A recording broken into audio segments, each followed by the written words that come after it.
40 नंतर माणूस किती शिकलेला आहे किंवा अशिक्षित आहे याची फारशी किंमत उरत नाही। तुम्ही कधीतरी भाजीवाल्याजवळ किंवा चहावाल्याजवळ उभे राहता आणि अचानक कळतं की त्याचं उत्पन्न तुमच्यापेक्षा जास्त आहे, तेही करमुक्त। तेव्हा आयुष्य खूप मोठा धक्का देतं। 50 नंतर माणूस कितीही देखणा असला तरी चेहरा असा बदलतो की सौंदर्याची सगळी किंमत संपून जाते।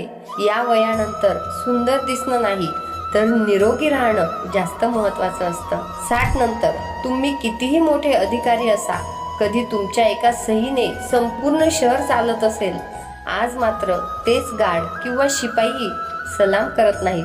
70 नंतर तुमचं घर मोठं आहे की लहान यालाही काही अर्थ उरत नाही, कारण गुडघ्यात दुखायला लागलं की मोठं घर जास्त त्रासदायक होतं। एका खोलीतून दुसऱ्या खोलीत जाणंही ओझं वाटायला लागतं, तेव्हा लहान घरच अधिक सुख देतं।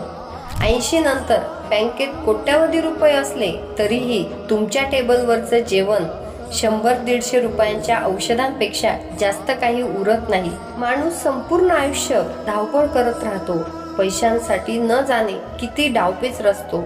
मनात एकच विचार रुजलेला असतो, आपला वेळ आला की एन्जॉय करू।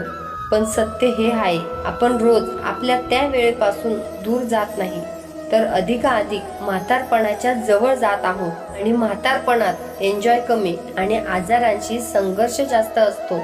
आणि आपल्या डोळ्यांसमोर आपलीच मुलं, नातेवाईक आणि कधी कधी नोकर सुद्धा त्याच पैशांवर मजा करत असतात, जे पैसे आपण संपूर्ण आयुष्य स्वतःला झोकून देऊन कमवलेले असतात। निष्कर्ष एकच, आयुष्य उद्यासाठी नसतं, आयुष्य आजसाठी असतं।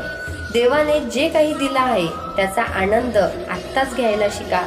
निरोगी राहून आपल्या माणसांसोबत आणि समाधानाने क्षण जगत राहा, कारण पैसा पुढे उपयोगी पडेल की नाही हे सांगता येत नाही, पण आजचा वेळ एकदा गेला की तो कधीच परत येत नाही। विचार आवडल्यास व्हिडिओ लाईक करा, शेअर करा। धन्यवाद।